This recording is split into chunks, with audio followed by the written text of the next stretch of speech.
The afternoon sun glare lit Elm Street as the low rumble of a motorcycle engine cut through the steady hum of city life. A black leather-clad biker, impatience radiating from every taut muscle, growled, "Move it! Old man, some of us have places to be."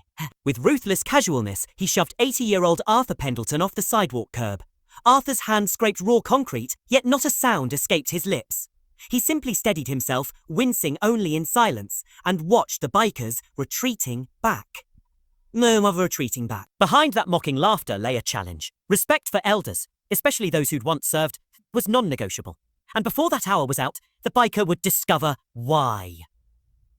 Above a small bakery, Arthur's apartment sat tidy and spare, its air scented with ancient books and the faintest ghost of tobacco smoke. Here lived a man whose stooped shoulders bore lines carved by time and battle alike, whose trembling hands once hefted heavy packs deep into unforgiving jungles. Soon, his days were simple: morning walks beneath shifting sunlight, coffee sipped at the corner cafe, afternoons lost in park bench reading or coaxing children through tricky library words. To neighbours, he was a Mr. Pendleton, reserved and polite, fading quietly into the background. Few imagined that those gentle hands once triggered classified equipment, or that those calm eyes once scanned war-torn landscapes for threats. To Arthur, his service coat was invisible, worn only in memory. But to others, that history was anything but forgotten, sir. It was a warm Tuesday when Arthur, canvas bag of history books slung over his shoulder, paused at the curb. Traffic flowed like a river of steel and rubber. He waited for the right moment to cross. Then came a chrome-laden motorcycle, half blocking the sidewalk. Off it swung Jax, late 20s, every inch a portrait of aggression, tattoo snaking across biceps. The engine idled loudly as he flung open the door of the adjacent shop. Seeing Arthur blocking his path, Jax's patience snapped. "Hey!" he barked. "The sidewalk's for walking, not sleeping." "Inzo." Arthur responded in measured calm, just waiting to cross, son, but Jax's impatience morphed into fury. "Move it!" he snapped, jabbing a finger. Arthur shifted, seeking space, and that tiny budge triggered Jax's rage. With a grunt, he shoved Arthur hard. The frail veteran stumbled, his books scattering, flesh tearing against rough concrete. A thin line of blood bloomed on his hand. Jax never looked back. He strode into the shop, leaving empathy behind in a cloud of exhaust fumes. Pedestrians witnessed the drama, startled gasps and shocked murmurs, but then the city current whisked them onward. Only one young woman hesitated. "Oh my gosh, sir, are you okay?" she asked, steadying Arthur as he rose. His joints ached, his shoulder pulsed, but he offered her a faint, weary smile. "I'm all right," he whispered, brushing dust from his trousers. She insisted on calling the police, but Arthur shook his head. "No fuss," he said. "He's gone." He thanked her, tucked away his handkerchief, and continued home, each careful step a testament to unspoken pride. Pride. Across the street, though, a man in plain clothes watched, professional in his stillness, recording license plate numbers, noting every detail. That observer, codenamed Watchful Eagle, spoke into a secure line. He checkpoint Alpha, civilian veteran, assaulted by MC associate. Plate registered. Subject unharmed. He awaited orders, eyes never leaving the pawn shop's entrance. Unseen by Jax, the first ripple of Jax's error began to spread through channels far beyond Elm Street. Inside Hogg's Breath Bar, Jax basked in the glow of his own bravado. Bravado. Dim lights flickered over stained walls. The air reeked of stale smoke and spilled liquor. His buddies hung on every word as he gloated about the senile old geezer he'd shoved. Their laughter clashed with the blaring jukebox.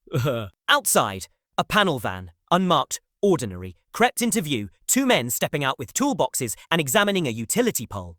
A dark sedan with government plates drifted by, its passengers scanning the bar. High above, a helicopter's rotor whine threaded through the city noise.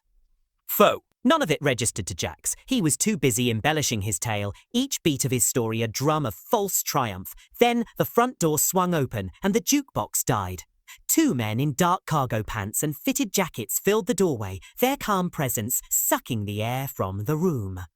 They were neither bouncers nor bikers, simply two figures whose stillness spoke of intense training. Behind them, two more stood guard, blocking escape. The room, once raucous, stilled in a breath. The men stepped inside, their every movement fluid, precise, and utterly unhurried. They didn't order drinks, they didn't shout. They walked straight to Jax's table. "Orion," the taller one began, voice low and steady. About an hour ago on Elm Street, near the library, you had an interaction with an elderly gentleman. Jax's smirk faltered. Who the hell are you? Ooh! He blustered, but the leader merely tilted his head, conveying immense, silent danger. That gentleman, he continued, is Sergeant Major Arthur Pendleton, retired. A hush fell so deep Jax could almost hear his own heartbeat. His service record includes operations in landscapes that officially don't exist. You just shoved a national asset. Jax's bravado crumbled.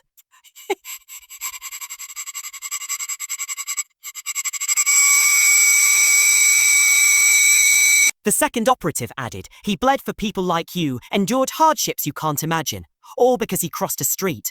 Apologies are irrelevant. What matters is that you understand consequences, sometimes disproportionate ones. The leader leaned in, voice barely above a whisper, yet cutting through the silence. You will never approach Sergeant Major Pendleton again. You will avoid his presence as if you did not exist. If you see him, you will cross the street. If you are driving, you will turn off the road. You will turn off the road. Do you understand? Jax choked out a trembling, yes, sir. The leader straightened, gestured to the door, and departed with his team just as quietly as they'd arrived. Outside, the unmarked van pulled away. The helicopter's whine receded. Inside the bar, only the thrum of Jax's frantic pulse filled the void. Jax stumbled out, knocking over a bottle. I've got to go, he mumbled, fleeing without a backward glance. His motorcycle, once the symbol of his pride, sat ignored on the curb, abandoned like the echo of his former arrogance. Stay. Meanwhile, Arthur returned home, cleaned his scrape, and settled into his well-worn armchair with a library book. He felt only the fading sting of attention he neither sought nor noticed. Unaware of the covert watch and the hush-hush retribution his dignity had invoked, he drifted into dreams of starlit camps and long-lost comrades. The next morning, Arthur resumed his routine without a hint of drama. He passed the pawn shop, its usual motorcycle spot conspicuously empty, and bought coffee from Rosie, exchanging polite nods. He didn't notice the dark sedan that paused across the street, nor the respectful nod its driver offered. Jax's name circulated in biker circles as he left town near dawn, rumours saying he traded his pride and his motorcycle for a fresh start somewhere quieter. In silent shadows, invisible guardians upheld an unspoken promise. Those who sacrificed in silence would never stand alone. Respect was non-optional. The quiet strength of veterans like Arthur echoed louder than any revving engine. And for those who dared disrespect it, the consequences could arrive swifter and harder than the roar of a motorcycle. Remember the quiet ones. They often reverberate the loudest. Adain.